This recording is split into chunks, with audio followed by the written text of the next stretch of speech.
Here's the thing with I believe. I think you're going to start seeing CEO AI burnout. And here's the reason why. Not every CEO or founder or C-level executive leader, business leader, started an AI company. There's very few people like you have an AI company, right? You belong in the realm of AI. If you started, look at Michael Gerber's E-Myth, right? You're a baker. Now all of a sudden you have to learn AI. Now all of a sudden you got to learn payroll. Now all of a sudden you got to do all this crap. You don't want to bake anymore. You throw up your hands. You're like, I'm done. Granted, there's a lot of interesting things going on. It's pretty freaking awesome what's happening with AI. There's some challenging things, right? But it has definitely improved writing and our delegation IQ blueprint. That's you leveraging enriched data and generative AI. You spend 2 minutes answering 7 questions, you get a 10-page report. That's amazing. Took me freaking 3 months to build that thing with a partner of ours, right?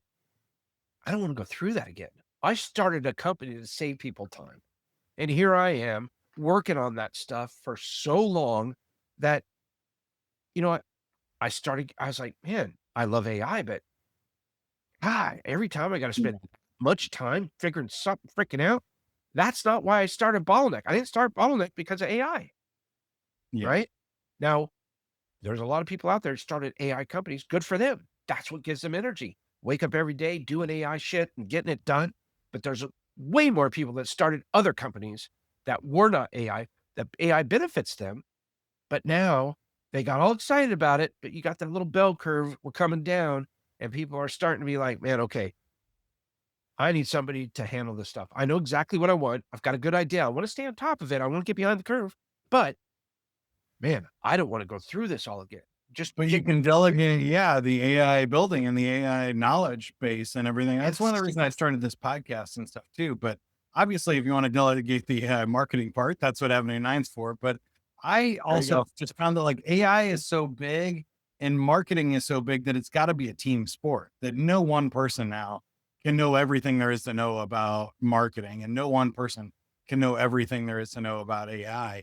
I'm gonna need help, and I think it makes sense to delegate a lot of the heavy lifting, especially the parts you don't like. Well, and you So said it. You're in the AI game yourself. You said, yeah, I want to keep learning new stuff. So what do you need to do? You need to delegate the stuff that you know is working, but you're bored with because you want to consistently learn more. You've done it. Do something as if it's the last time you're ever going to do it. So delegate that stuff that you enjoyed at the time, but maybe don't get the same energy out of it now because you want to explore new opportunities and have this person, because you've done something for the last time, you've documented, they're doing it just the way that you expect them to do it, right? yeah, That gives you the freedom to explore new opportunities. And that right there is the key that I think most people don't understand. They're too afraid of giving their trust away. And I say, give it away. If you get burned, what happens?